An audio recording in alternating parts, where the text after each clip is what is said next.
आगे देखते हैं 6 नंबर में क्वेश्चन है, निम्न में से कौन भूकंप का सर्वाधिक संवेदनशील नगर है। अब देखिए भूकंप जो है भारत में कहां पे आता है ज्यादा, आप ये बताइए भूकंप भारत में कहां आता। तो आपने सुना नेपाल में भूकंप आ जाता है, मोदी जी उनको हेल्प करने जाते हैं। तो जो हिमालयी क्षेत्र है उधर भूकंप ज्यादा आता है, इधर भूकंप कम आते हैं, है ना। तो इसमें ऑप्शन दिया गया देहरादून, रांची, हैदराबाद, चेन्नई। तो चेन्नई तो नीचे ही है ना, रांची हैदराबाद इधर इधर रांची है, तो उधर ऊपर जो है देहरादून है ना, उत्तराखंड में। तो यहां पे भूकंप आते हैं, तो इसलिए इसको सही करेंगे। 7 नंबर है, निम्न में से किसे पिछड़ा राज कहा जाता है। पिछड़ा राज के रूप में देखो बिहार आता है, उड़ीसा आता है, इसको पिछड़े राज्य में माना जाता है। लेकिन यह ऑप्शन दिया गया पंजाब, केरल, बिहार, दिल्ली, तो बिहार इसका आंसर होगा। भारत में वित्तीय वर्ष कौन कहा जाता है। वित्तीय वर्ष पूछा है कि भारत में जो आपका वित्तीय वर्ष है वो कब, वित्तीय वर्ष मतलब रुपया पैसा बैंकिंग से जो चीजें जुड़ी हुई है वो कब मनाया जाता है। तो देखिए बैंक का जो छुट्टी होता है वो 1 अप्रैल को होता है, 1 अप्रैल। हिंदी कैलेंडर जो होता है ना, जिसमें चैत माघ है ना, पूस जेठ आषाढ़ सावन भादो दो, ऐसा आपने सुना होगा, उसमें जो पहला दिन होता है ना वो 1 अप्रैल को आता है ना। तो इसलिए भारतीय परंपरा के अकॉर्डिंग पहले भी ऐसे किया जाता था। तो अभी हमको क्या करना है, 1 अप्रैल से लेकर 31 मार्च है ना, ये हमारा है वित्तीय वर्ष भारत के लिए। तो पहला दिन 1 अप्रैल को स्टार्ट हो रहा है, तो इसलिए आपको ये ध्यान रखना है, याद करना है इसको कि भारत में वित्तीय वर्ष कौन कहा जाता है। तो 1 अप्रैल से 31 मार्च तक ये होता है, पूरे साल भर का। अब कोई कहेगा कि आप याद करने के बाद, मैं आपको बताऊं, आपको याद करने पर विशेष ध्यान देना है, बिना याद करने काम नहीं चलवाना है। इसमें जो समझ में आ रहा है तो ठीक है, हमने आपको बता दिया भूकंप की चीजें तो समझ लिया, समझने के बाद देहरादून, तो इसको याद करने वाला चीज नहीं, क्योंकि वो शहर का नाम बदल देंगे। लेकिन ये क्वेश्चन तो याद करना है भाई, इसको तो हर हाल में याद रखना है। रिमोट सेंसिंग जो उपग्रह है उससे संसाधनों का खोज करते हैं, तो याद रखना है उसको, उसमें क्या लगा है कि नहीं। आगे देखते हैं, रक्त एवं लौह की नीति का अवलंबन किसने किया था। रक्त और लौह की नीति किसने अपनाया था। तो आपने पढ़ा होगा, इसका आंसर होगा बिस्मार्क, है ना, ये जर्मनी का शासक था बिस्मार्क। आगे देखते हैं, साम्यवादी शासन का पहला प्रयोग कहां हुआ था। साम्यवादी शासन, है ना, साम्यवादी शासन क्या है अगर आप कहेंगे तो मैं अलग से वीडियोस बना दूंगा। लेकिन देखिएगा साम्यवादी, ये कार्ल मार्क्स ने साम्यवादी उसी से जुड़ा हुआ है, कार्ल मार्क्स से।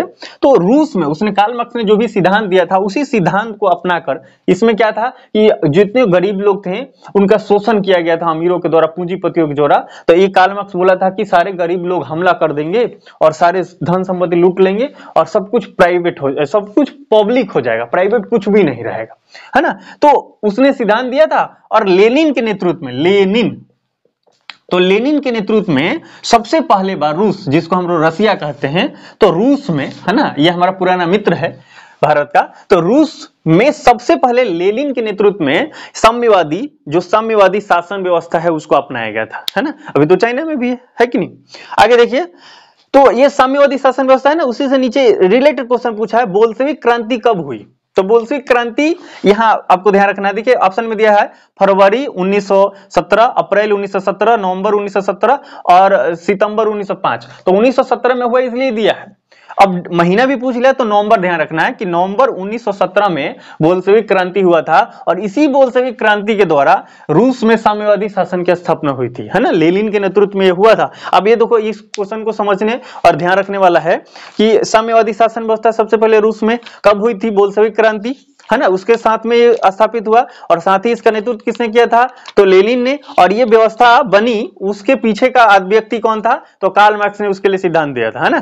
13 नंबर क्वेश्चन देखते हैं, कांटी तापीय विद्युत परियोजना किस जिला में स्थापित है। ये बिहार का बात है कि बिहार में जो कांटी तापीय विद्युत परियोजना है वो कहां पे, किस जिला में है, तो मुजफ्फरपुर, इसके लिए याद रखना है। मुजफ्फरपुर में लीची, शाही लीची भी बहुत प्रसिद्ध है मुजफ्फरपुर का। आगे देखते हैं, रेल वर्कशॉप कहां स्थित है। रेल वर्कशॉप जमालपुर में स्थित है, बिहार के जमालपुर में। तो इसको आपको ध्यान रखना है। सुनामी का मुख्य कारण क्या है, समुद्र में भूकंप, मैदानी क्षेत्र में कंपन, इनमें से कोई नहीं, पर्वत पर भूकंप। तो ध्यान रखिएगा, सुनामी जो होता है ना वो समुद्र में आता है, और समुद्र की तली में अगर जो भूकंप, समुद्र की तली में अगर हलचल होता है, कंपन होता है, तो वो पानी ऊपर आते हैं, तो उसी को सुनामी बोलते हैं ना।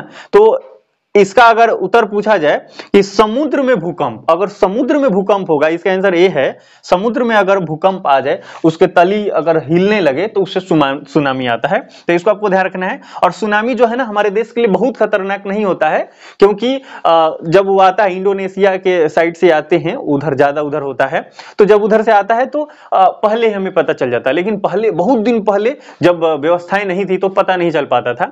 तो वर्तमान समय के लिए तो बहुत खतरनाक नहीं है, लेकिन फिर भी जब ये बहुत तीव्र आ जाता है तो हम कंट्रोल ही नहीं कर पाते। इसमें जान की क्षति नहीं होती, क्योंकि पहले पता चल जाता है कि सुनामी आने वाला है, तो बहुत सारे लोग तटीय क्षेत्र से अलग आ जाते हैं।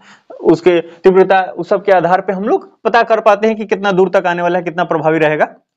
आगे देखते हैं सुखाड़ क्या है। ऑप्शन में दिया गया है प्राकृतिक आपदा, मानव जनित आपदा, सामान्य आपदा, इनमें से कोई नहीं। तो इसका सही उत्तर क्या है? क्या सुखाड़ क्या मानव ने किया है? मानव के हाथ में कहां है। सामान्य आपदा कहेंगे, अरे इतना लोग मर जाते हैं खाए खाए बिना, क्योंकि सुखाड़ आज तो चलो कहीं से हम मंगा लेते हैं, बहुत एक दूसरे से कनेक्टिविटी है एक देश दूसरे देश से। पहले सुखाड़ पड़ता था तो बहुत सारे लोग भूखे मर जाते थे किसी किसी देश में, है ना, ऐसा भी होता था। तो सुखाड़ की बातें किया जाए, क्यों? क्योंकि दूसरे देश से आ नहीं पाता था, तो इसलिए ऐसा है ना। सुखाड़ हुआ, फसलें खत्म हो गई, फसल हुआ नहीं तो लोग खाए बिना मर जाते थे, ऐसे भूखे भूखे लोग रहते थे। तो सुखाड़ क्या है? तो एक प्राकृतिक आपदा है, नेचुरल, है ना, तो इसलिए आपको ध्यान रखना।